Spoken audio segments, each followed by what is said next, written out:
So this is part 5. Now I'm back at the station. Booked felony burglary, interfering with a police officer, resisting arrest. It's the same charge. It was a misdemeanor. Possession of marijuana. It was illegal at the time in Connecticut. And risk of injury to a minor because one of my friends was 16. But actually, the law in Connecticut says that the charge does not apply to people 16 and older, so that charge actually was falsified, but for some reason it stuck. I don't know even to this day, but it's the judicial system.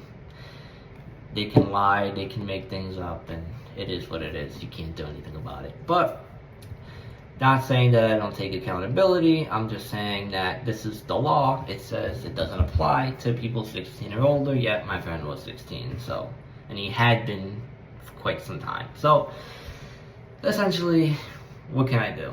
But so yes, booked. Bail was $15,000. I stayed overnight in the cell, and the next day I had some extended family. The bail was 10%, so it was $1,500 to get out.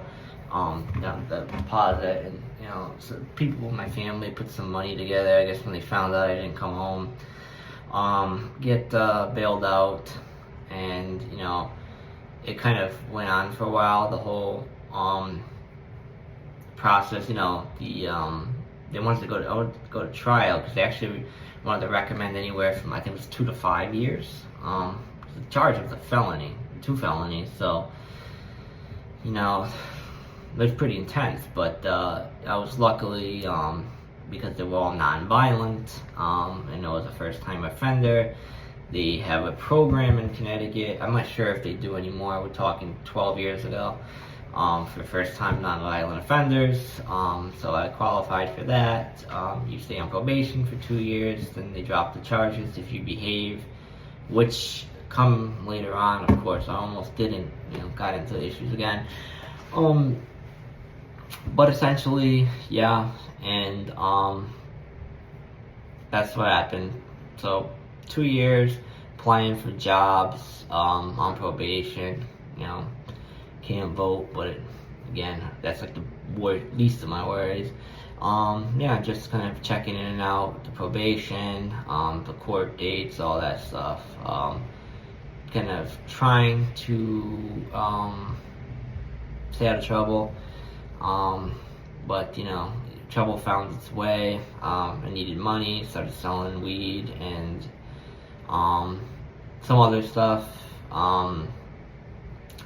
I got my hands on the weapons.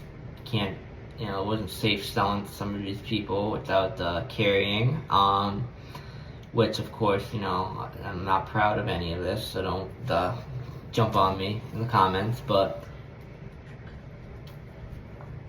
you gotta do what you gotta do to survive. And essentially, yeah, I mean, it ended, and at that point, probation's over. I'm selling weed. I'm just trying to survive. And this is, eventually, I was able to find a job.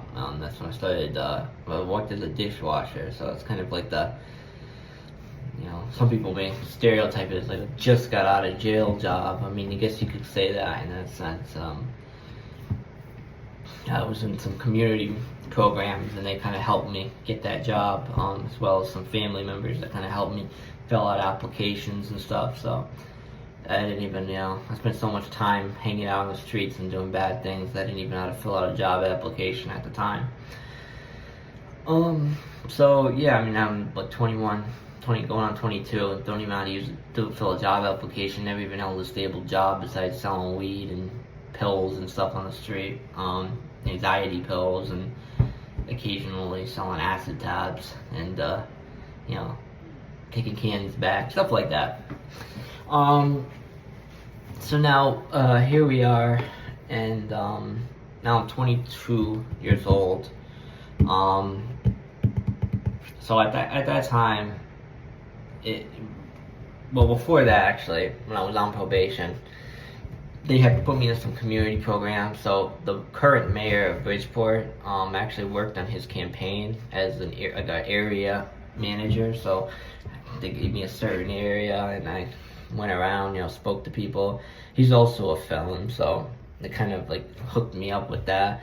That's when it kind of gave me like that little bit of political experience, door to door, kind of selling, public speaking. And then of course they sent me to these psychiatrists, therapists, a community organizer to kind of like help you transition from the street life to like living a normal life. So they hooked me up with all these programs, and so by the time the probation ended, even though I was still selling on the streets, dabbling with things I shouldn't have been, and of course I still had a pretty serious, wouldn't say I was a pretty serious with marijuana, but that's really nothing. Alcohol too, I definitely for a brief period had an issue with that and popping Xanax, but never got hooked on any of that. But I did for a brief period get hooked on, in a sense, anxiety drugs, but never got to the point where I was addicted and needed to commit crimes to get money for that stuff. But aside from that, I think that the last real official street thing would come right after the probation ended. So now we're looking at it's about 2016. Some friends and I were just skating, filming some videos at a local movie theater. We were approached by about 12, 13 people from a gang from the other side of town who attempted to rob us. We actually put up a 30-minute fight, 4 on 13. We used whatever we had. I had a pocket knife, they had skateboards, we fought, held them back for 30 minutes. Then finally the police ended up just showing up, and I think 2 of them got arrested that day. But yeah, I mean, we put up, it was a pretty intense fight. I mean, it was swinging and using weapons. I mean, it's literally like a real life war out there, but it was a pretty crazy experience. Adrenaline filled for sure, but more on maybe that another time. But just giving you an overview. So yeah, with all that done with, I think the only thing after that, now I'm working, of course, and I'm trying to put that life behind me. Just hanging out with some friends who really weren't too bad into that like stuff anymore. Selling weed at the most, and maybe carrying a weapon here and there that I shouldn't have been. But aside from that, I was trying to stay away. Of course, I think I would start driving without a license. I mean, I think many times I did that, but streetwise, days were being put behind me. And at this point, I know there's so many things I haven't even covered, so, I'm kind of just like blowing through some of the important events, but there's so many things that I never got to, and maybe things I probably shouldn't get to, but now let's stick to the age. So now we're 21, 22. Now, again, I'm working part-time, but it's something. Started as a dishwasher. I bought my first car. It was an old Honda. I spent $1,500 on it. So I'm starting to get myself together at that point. Driving with a permit, but it's something. And I was getting around. The car was registered. It was insured. So it wasn't like, I was doing my best, I guess you could say, with the circumstances I was given. So, yeah, at this point, I'm trying to really just focus on that. I think smoking weed was like the worst I was doing. There was this one time, of course, when I was like 23, I think, got into a fight at a traffic light.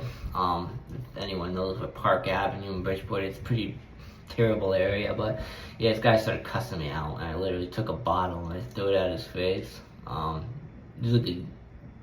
Just some random guy talking shit for me for no reason, but gotta put people in their place, I guess, when you have to. Next part, we're almost done here.